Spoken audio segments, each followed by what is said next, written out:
係嗰網友嗱，最近傳出個消息就係由呢個京東傳出嚟嘅，為嗰啲車手買社保。我哋睇睇呢個問題，睇睇個問題嘅根源。佢對嗰啲車手究竟個影響有幾大？然後點解會咁樣發生呢？即係咁樣。好啦，嗱，我哋先睇睇江美儀講咩嚇。好多人都知㗎啦，我超過50歲㗎啦，但係都 keep 到而家呢個樣呢，其實都有啲秘密嘅。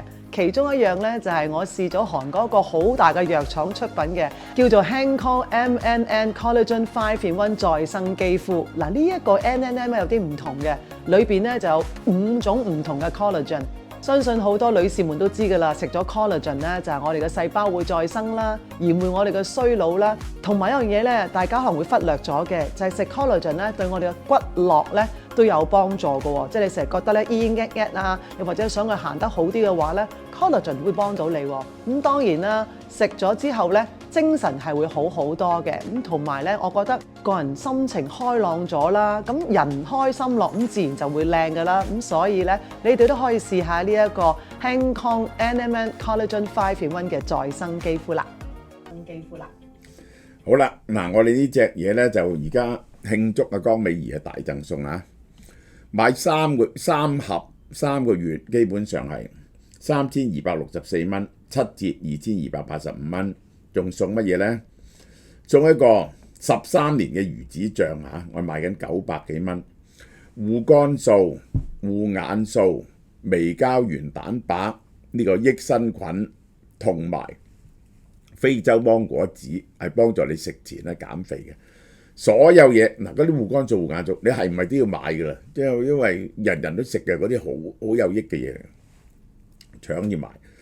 買2285送2126蚊嘢俾你3盒，最好俾老豆老母啊，或者呢個外父外母啊咁樣。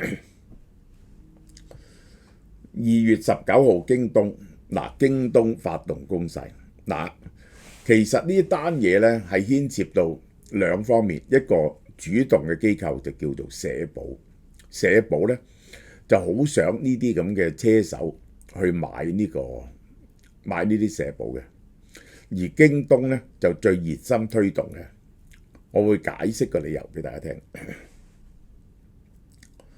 實施啦，2025年3月1號起，將逐步為京東外賣全職騎手繳納5險1金，為兼職騎手提供意外險同健康保險。買咗5險1金，咁咧就有咗，首先就係有咗醫保啦，有咗意外險啦，但仲有退休保險喎。京東一做咧，美團就話而家搭建緊騎手社保相關嘅信息系統，估計第2季開始實施，逐步為全職同穩定嘅兼職騎手繳納社保。2月20號，餓了麼3大間，呢個就阿里巴巴嘅，由23年2月起，同生態夥伴一起，計劃喺城市展開試點，為咗餓了麼嘅男騎士佢呢啲繳納社保。2月24號，京東進一步宣布，為咗薪酬嘅公平性，京東會承擔未來一段時期簽約嘅外賣全職騎手嘅所有社保成本，包括個人承擔部分。聽到呢度你明唔明啊？佢會幫你出晒所有錢，其實咧就兩邊交嘅，一邊咧就原理上一邊就公司交，一邊咧就私人交。而佢揀一啲好嘅人，呢個京東就會幫你交晒呢條數。我會話俾你聽呢條數係幾多錢，呢條數幾多錢。個目的係乜嘢？個目的係咩？點解京東咁好死啊？第一，全國社保咧就有壓力俾佢哋，好想將呢1000萬人納入社保系統。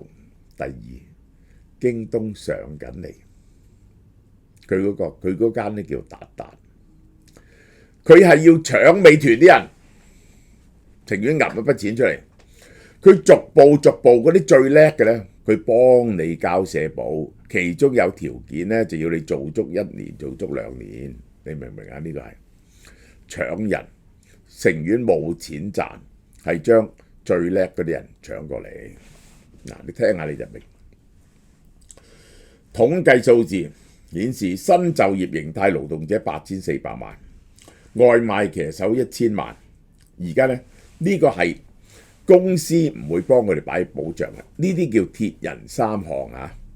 外賣呢一個速遞同埋滴滴就叫鐵人3項，呢個係美國美團研究院，美團2023年有接單收入嘅活躍嘅騎手總數745萬人，接單260日以上嘅穩定騎手咧 10%， 呢 10% 係骨幹嚟㗎。而家佢就搶你啲 10% 入邊最叻嗰班人，走貨走得最快嗰班人，一來就令到呢一個京東嗰個送貨速率咧就提升，二來令到美團嘅速率減低咯。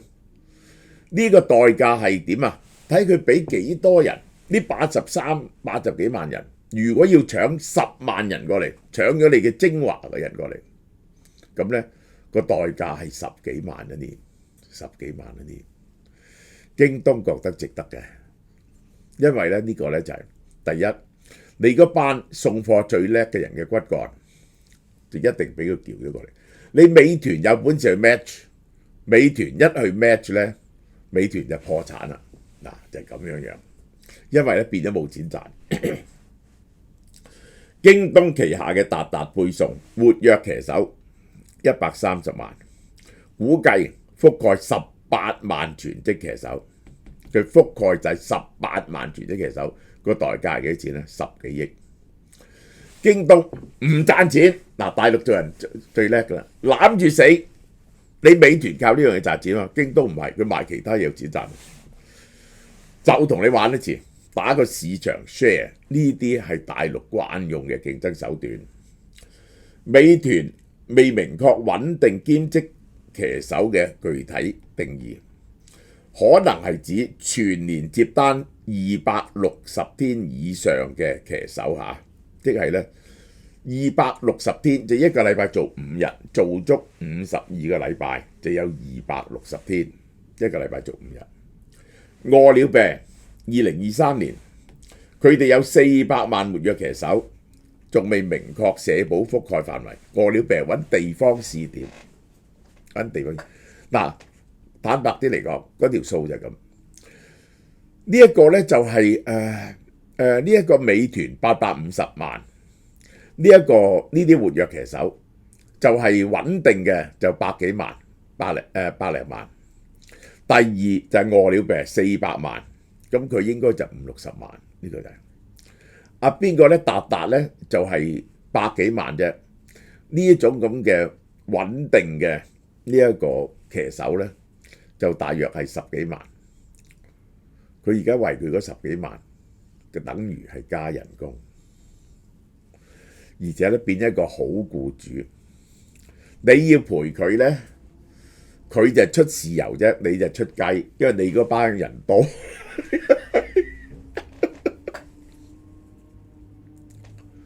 呢個係毒辣㗎，你一加咧你就大鑊，你計下條數。而家嘅騎手同平台之間嘅勞務係勞務關係，而唔係勞動關係。佢基本上係等於我外判咗啲嘢俾你做啫。過去佢哋嘅社保問題咧，公司係唔幫佢哋納社保嘅。呢個係中國嘅社會保障制度係建築喺僱主同僱員嘅勞動關係嘅基礎上面。冇勞動關係嘅外賣騎手嘅社會保險權益咧係冇保障，因為你今日可以做，聽日可以唔做嘛。咁所以咧公司咧就當係我俾你做一單 assignment。平台通過眾包、勞務外包，有啲咧就眾包咗啲一點嚟到做勞務外包，個體工商戶註冊嚟到切斷咗個關係，叫你係承包咗嘅。揾間承包公司，所以切斷咗個關係。或者你整一個個體工商戶，80%嘅騎手唔係佢哋嘅職員嚟嘅。武漢大學政治與公共管理學院嘅副教授趙清話：繳費太高，負擔不起，係騎手唔願意參保嘅主要原因。嗱，騎手係咪唔能夠唔使可以自己參保咧？佢可以㗎，佢有個平台咧就俾呢啲人自己去俾嘅，但係咧要俾咧就大鑊啦，因為咧有個最低嘅保險額嘅，佢有個最低嘅保險額，低過嗰個咧佢就唔受理。點解佢有個最低保險額咧？你個人工太低，你唔肯繳嘛？你繳個數太低咧，佢唔受理。因為佢係你去繳交咗咧，佢又補咗你嗰啲意外啊、工傷啊啲咁嘅嘢。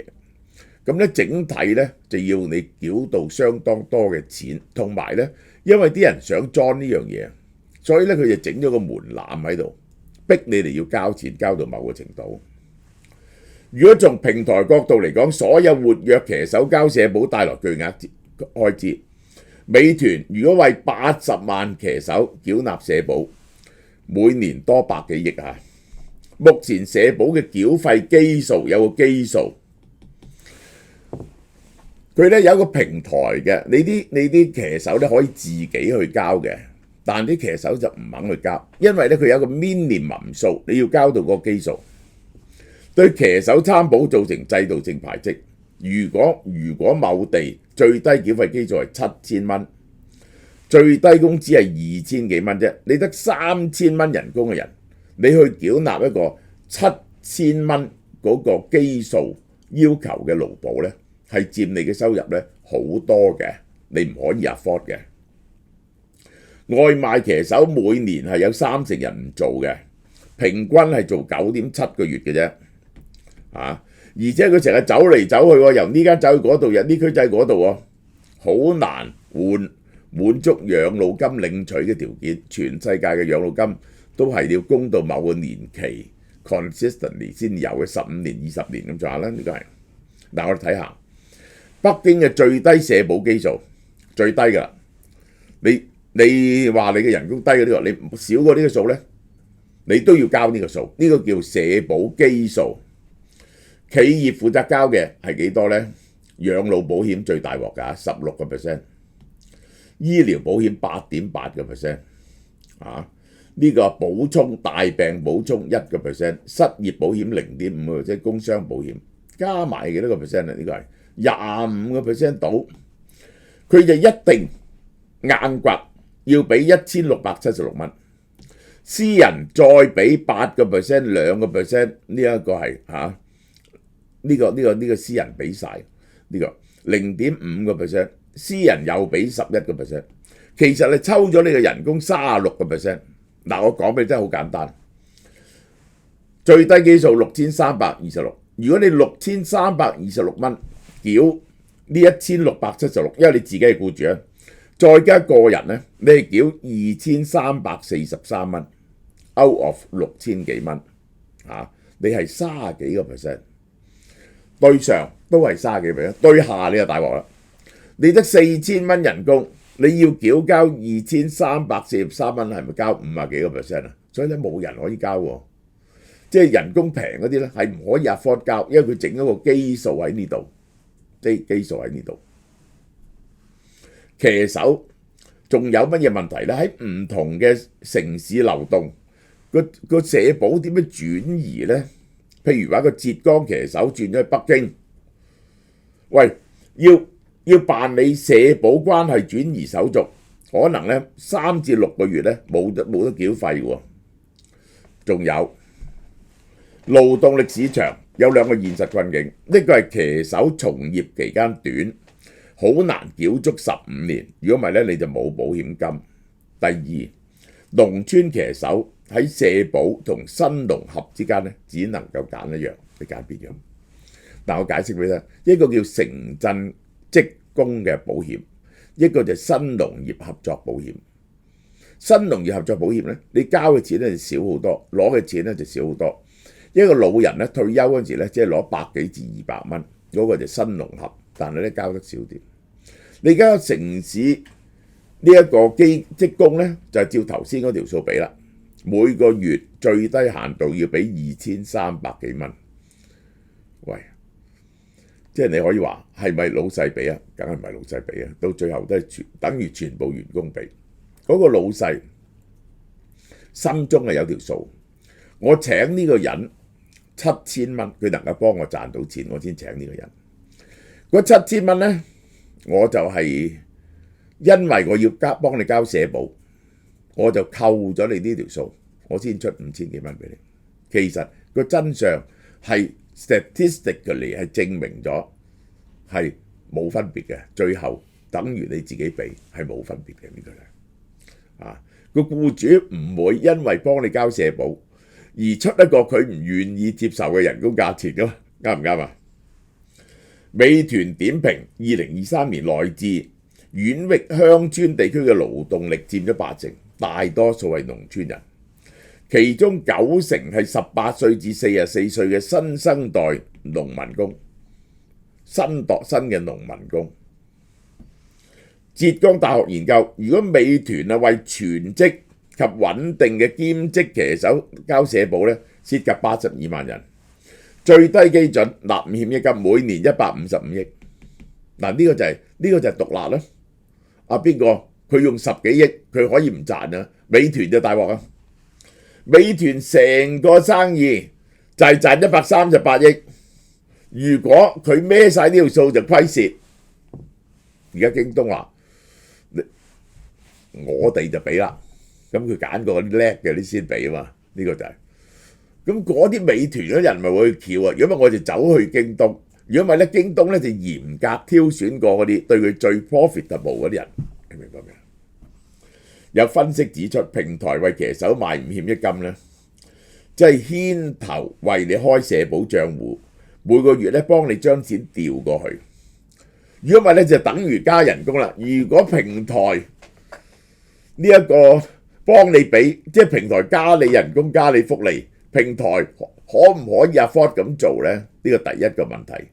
第二，平台係咪可以將呢啲錢轉嫁翻去俾消費者呢？呢個係第二個可能。即係如果大家都咁做，咪將嗰樣嘢轉交去消費者，消費者多咗呢筆錢，佢係咪叫少咗外賣呢？你要考慮呢個因素啊。如果騎手真係需要社保咧，佢根本可以按靈活就業人員身份自己開戶繳納，唔使平台嘅。不過佢唔肯入唔出嚟，佢自己可以去報，自己去繳，但係一繳咧就要2300幾蚊。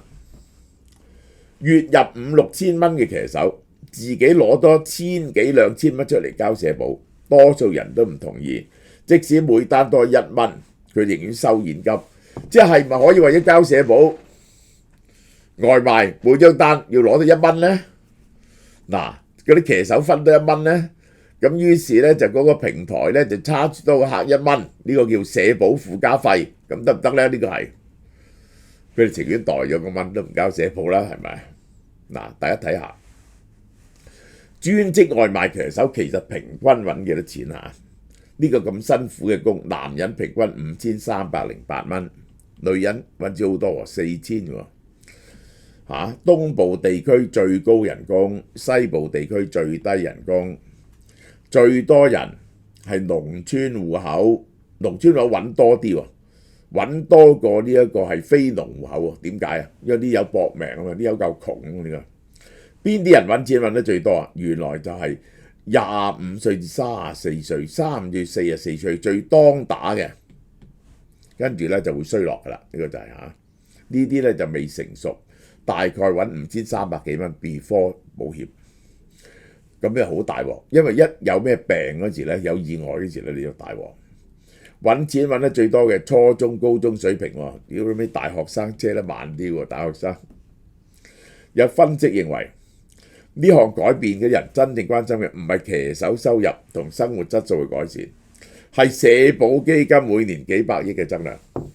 我解釋俾你聽，京東一聽見呢啲消息，佢嗰個就叫做攬炒，就搶呢個美團啲人。其實真正推動嘅就係社保基金，因為社保基金呢啲人越嚟越老，呢啲人呢就唔納社保，咁佢咧就個社保咧就虧蝕，於是要揾多啲生意，即係要揾多啲新客先得㗎，就揾呢班人納社保。而呢班人咧大部分係年輕人嚟㗎嘛，即係22有排納㗎嘛，有排都未攞退休金㗎嘛，咁咪話好似有排都未攞退休金啦。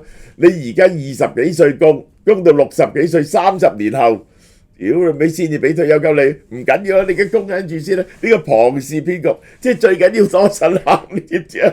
將呢班人踢咗入嚟。嗱，大家睇下，如果唔計財政補貼咧，由呢個時候開始咧，呢個就係呢個財政補貼個缺口啊，唔計補缺口啊，係爭2萬幾億，係爭2萬幾億嚇，呢個係收支嘅缺口一年，呢個係騎手真正需要嘅意外傷亡保險同本地化嘅醫療保險，呢兩樣嘢最緊要。第一，成日撞車撞咗之後，嗱，佢哋需要有個保險嘅，其實應該係要強制買個保險。如果唔係咧，成日撞囂咗車咧，呢個大鑊，嗰條友咧就冇錢醫啦，冇公開啦。同埋本地化嘅醫療保險，佢哋睇醫生點先？因為個職業風險高，而唔係養老金或者住屋房保證金嗰啲幾時得退休啊？唔係好講笑啊！到時嗰個保險金都爆咗煲啦，係咪？所以將年輕人為主嘅靈活用工形式踢入社保，所以咧就盡量呢啲後生佢有排都攞唔到呢個退休金。有啲人咧，你唔好嚟，中老年人做嗰啲保潔啊、家政啊呢啲咧，你唔好交社保，因為你好快就變咗攞保險金，攞退休金，唔係好歡迎嘅。幫人哋做去屋企嗰度做呢個家傭啊嗰啲咧，你就最好唔好搞啦，因為呢啲咧已經年紀好大，好容易你要轉頭咧賺咗佢嘅保險金。澎湃新聞社訪問唔同平台嘅外賣員，發現佢對繳納社保嘅態度不一，取決係咪單身，有冇仔女，工作城市，即係簡單啲嚟講，有呢個老婆仔女嗰啲咧就覺得要納嘅，如果唔係咧讀書都唔方便，或者咧嗰啲醫療咧都有問題嘅。同埋咧就因為點解咧？你其中一樣嘢，除咗養老金之外咧，就係個意外保險啊！真係成日撞 Q 車噶嘛，呢個好 Q 大鑊，佢哋啲老婆仔女點啊？但係你叫佢哋喺自己嘅收入 cut 好多出嚟去交咧，尤其是得4-5千蚊收入嗰啲咧，冇可能嘅。賀強係餓了病嘅車手，公司通過電話問係咪願意自己攞2000蚊出嚟繳社保，唔係按法定比例分擔，因為嗰個平台啊，俾咁多錢你咧，就係應該你自己補噶嘛。咁個平台再揞多出嚟，係咪平台蝕本啊？還是加價？我問下你先，呢個就係，所以咧唔可以照比例俾嘅。佢喺餓了病做咗8年，如果一個月自己攞700蚊出嚟咧，可以接受，咁樣着數。公司供1400幾蚊，自己揞晒2000幾咧，呢個佢立即生活唔到。可以話俾你聽，呢個就最簡單。喺目前模式，即使平台宣布為騎手繳納社保咧，實際執行咧可能由各城市嘅配送點或者公司負責。